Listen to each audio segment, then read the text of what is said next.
Eat this.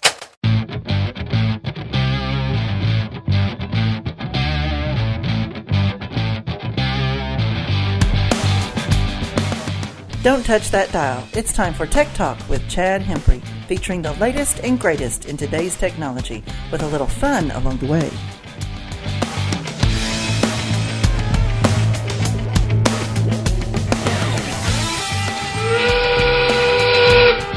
Alive!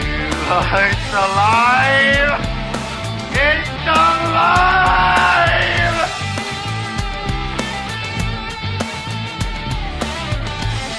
Oh God, here we go again. Dork alert. First story I want to talk about was the shuttle Atlantis going up for its final mission. Now, we did make it down to Florida for the Discovery launch and got to say goodbye to it. But I don't think I'm going to get to make it for the Atlantis launch. You better leave now if you're going to. Yeah, well... It's this weekend. I know, it's this weekend. But I would love to see it. I mean, at least I got to see Discovery. And I have more history with Discovery. I've seen it more than Atlantis. I don't think I've ever actually watched Atlantis. Endeavor... You know, from where you're watching, Chad, they all look the same. And Columbia, I did see it. That was sad. I never did get to see Challenger, though. Anyway, set for its final mission, it'll be the 132nd shuttle mission, and it'll be commanded by Kenneth T. Ham. Dominique Antonelli will be the the pilot. The flight engineer will be Michael Good. And Stephen Bowen, Piers Sellers, and Garrett Reisman, who actually spent 3 months on the International Space Station in 2008, going back up. Reisman, Good, and Bowen will actually be working in two-man teams for 3 planned spacewalks to set up a backup antenna for the solar array and do some other repairs on equipment for the station. Really going to get some use out of that Canadian robotic arm while it's still in service. But anyway, a lot of stuff going on up there. I'm excited every time there's a launch. I mean, I'm sad that it's coming to an end, but I'm as excited now as I was in the 80s when these things started. I love the shuttle program. Absolutely love it. So we wish them the best of luck, and we'll follow their journey over the next show and talk about what happened and how things went. So might want to say a little prayer for our astronauts as they go up on the shuttle. Now, how many flights are left after this one? It's 2 or 3 left. I can't remember exactly. I can't remember if it's 3 counting this one or there's 3 after this one. Let's see. There were 4 more when I watched Discovery, I believe. So 2 after this one. Yeah. That's what I'm leaning toward. I can look that up exactly, but I'm thinking that's right. Anyway, we'll follow every bit of it. I love it. HTC in the news, popular handset maker for telephones, and this time they're not on the victim side. No, they're kind of pushing back a little bit. Yeah, tell us about this, Bob. Yeah, it seems Apple has filed a patent complaint against HTC. I'm not sure all the legalese behind Apple's initial complaint, but HTC has fought back and filed a suit against Apple, claiming that they violate 5 patents. And among those 5 patents, it covers the iPad, the iPhone, and the iPod.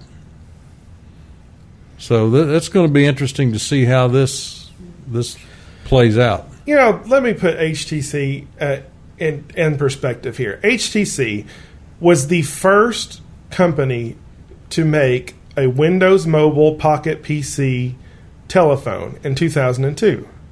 They were also the very first to make an Android-based phone in 2008. So we're talking about a company that is innovative, that has been playing the game for quite some time. So when Apple really attacked them with the iPhone, I thought they were going after the weakest competitor, and dollar-wise and size-wise, it is the weakest competitor. Yeah.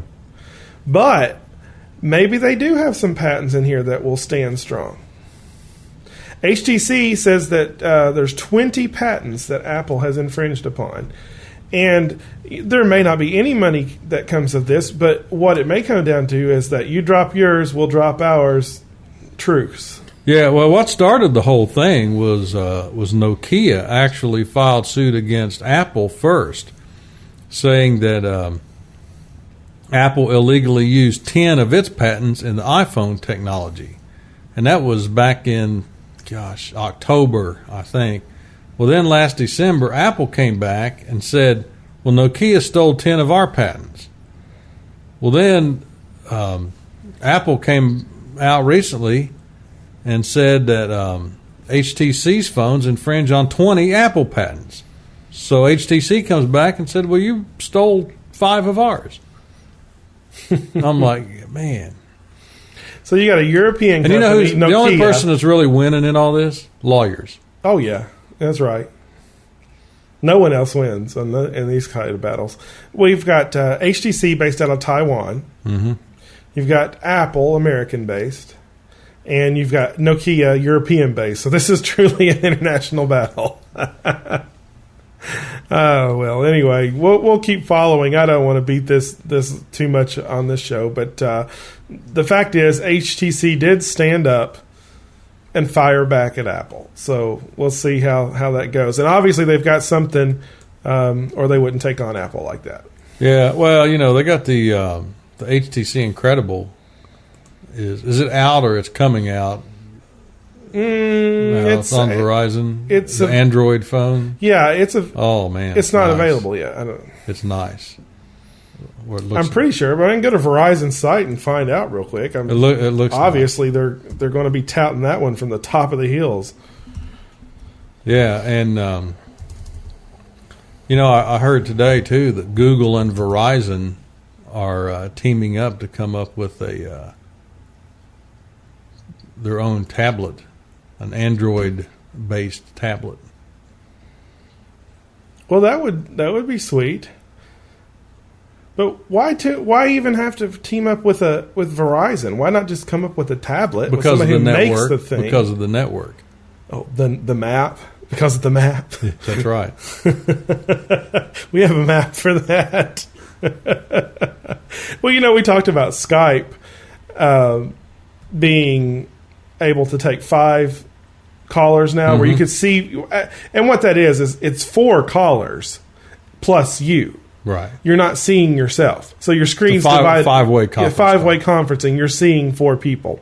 Because somebody was trying to figure out, I was looking at a forum and they were like, well, why 5? Why'd they split the screen 5 ways? How they did? No, wait, you're not looking at yourself, bud. You're looking at 4 other people. But anyway, it is available. And I noticed that Verizon is actually advertising Skype Mobile quite a bit, even from their site. I've got it on my Droid. Margie has it on her Droid. Well, she is a huge Skype user, and she uses it with a lot of her virtual Margie stuff. And so when it came out for the Android, she was tickled to death. I do not see the Incredible being advertised on here, so I'm thinking that's not come out. That's not hit the market yet. And if I'm wrong, I completely apologize. I'll know for sure next week. I do know what is out, and it's that new Kin from Sharp, the little Windows It's a little doll that goes with Barbie. This is a Kin. They have 2 versions called the Kin 1 and the Kin 2. Actually, it's the Kin Spot and the Skin Loop. I just thought that was funny. But anyway, Kin is this small little slide-out phone. Looks a lot like a Palm Pre. Yeah. But runs Windows. But there are some things missing from the Kin that, if you're new to smartphones and you're just playing games and getting apps and using everything pretty much online, you may not miss it. But if you're an experienced smartphone user, you're going to miss your calendar and your ability to get